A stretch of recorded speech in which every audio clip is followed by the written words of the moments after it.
So నా ముందైతే ఇప్పుడు చైన్స్ ఉన్నాయి. ఇవి పుస్తల తాళ్ళు.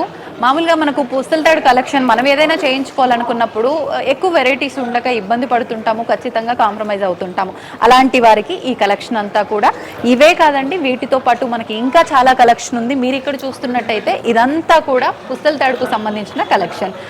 ఇంకా నెక్స్ట్ మనకి లేడీస్లోనే కాదు జెంట్స్లో కూడా చైన్లో చాలా కలెక్షన్స్ ఉన్నాయి ఇక్కడ. అవి కూడా మనకు ఒక్కసారి మీరు ఇక్కడ చూస్తే కనుక రకరకాలుగా చూడండి. అంటే చిన్న సైజు నుంచి అంటే సింపుల్గా ఉండాలి అనుకునే వాళ్ళకి ఇలా స్టార్ట్ అయ్యి ఇప్పుడు గోల్డ్ మ్యాన్స్ అని చెప్పి పెద్ద పెద్ద వేస్తున్నారు కదా, అవి ఎలా ఉంటాయో అనుకుంటారు చాలామంది. ఇగో చూస్తున్నారు కదా, ఇలా ఉంటాయి అన్నమాట. పుస్తలతాల్లో చాలా మంది ఈ మధ్య డాలర్ వచ్చేటట్టు చిన్నగా అలా బీట్స్ అలా వచ్చేటట్టు ప్రిఫర్ చేస్తున్నారు కాబట్టి అటువంటి వాళ్ళ కోసం ఈ కలెక్షన్ అంతా కూడా. దీంతో పాటు బీట్స్లో ఎంతసేపు చైన్స్ అనగానే ప్లేన్ అయినా అండి, బీట్స్లో ఇంకా డిఫరెంట్గా కావాలనుకునే వాళ్ళకు ఈ కలెక్షన్. దీంతో పాటు మీరు కనుక చూస్తున్నట్టయితే ఇలాంటి కలెక్షన్ కూడా డిఫరెంట్గా చాలా బాగుంది. సింపుల్గా మనం కొన్ని శారీస్ మీదకి వేర్ చేయడానికి ఇవి చాలా బాగుంటాయండి.